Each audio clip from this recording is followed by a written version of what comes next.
Yeah. Ying Yang Tapes. What was it like working on that? How the concept of that project started was as we were working on Lonely Boy, Scrim and I, we kind of hit a stride where we were making these sort of lo-fi songs. There was just a period there of like maybe a couple months where we just kept pushing the issue on this sound, and he just kept pushing me because in terms of engineering, that was like something I had never done before. We kind of had a feeling that, okay, maybe we might put this out as like a solo, but then we started listening to some of the songs and we're like, man, this is just too good. You know, like it might be too left field for you to just do this as a solo project. And then Adi started to come around onto the idea, and he was like, Adi should get on these songs and we'll experiment with it. All it took was one song. I think it was like South Parkway. Was like one of the first songs that he put vocals on. Wow. And like when that song hit, like it just was a feeling, you know, it was like, this is it.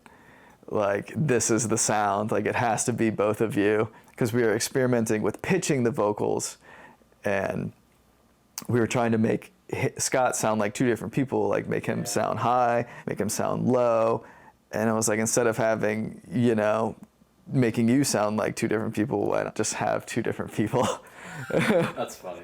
And so when he got on there, it was just like magic, you know, just the sound, and it just hit you, and it was like the feeling was there, and it was like, all right, we're fucking doing this. And I just loved the sound of those records, and it was really inspired by like the old Memphis mixtapes.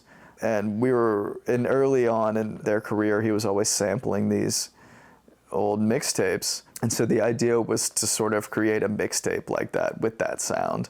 And I didn't have access to that old technology.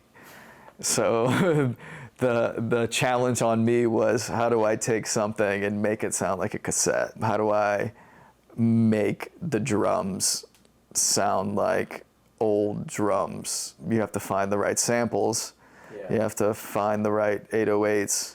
And that's its own challenge. And it was like, how do I take something recorded in 2022, 23, and make it sound like it's from the late 90s. So a lot of that was experimenting with software, just thinking outside the box, like how can I use cassette software and just run the entire mix through that to make it sound like a cassette.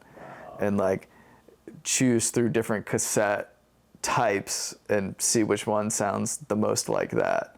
And then there was like a setting on the software where I could choose the erasures, which means cassettes, like if you play them multiple times, they start to degrade.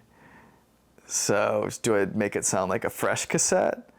Or do I make it sound like it's a cassette that's been played through 3 or 4 times? And so that was all sort of part of the question. And it was inspired by some modern artists who were doing that sound and had more of a handle on that sound. So I'd say vocally, Freddie Dredd was featured on the record. And so there was a lot of that sort of influence in the sound. Yeah. So it came from different places.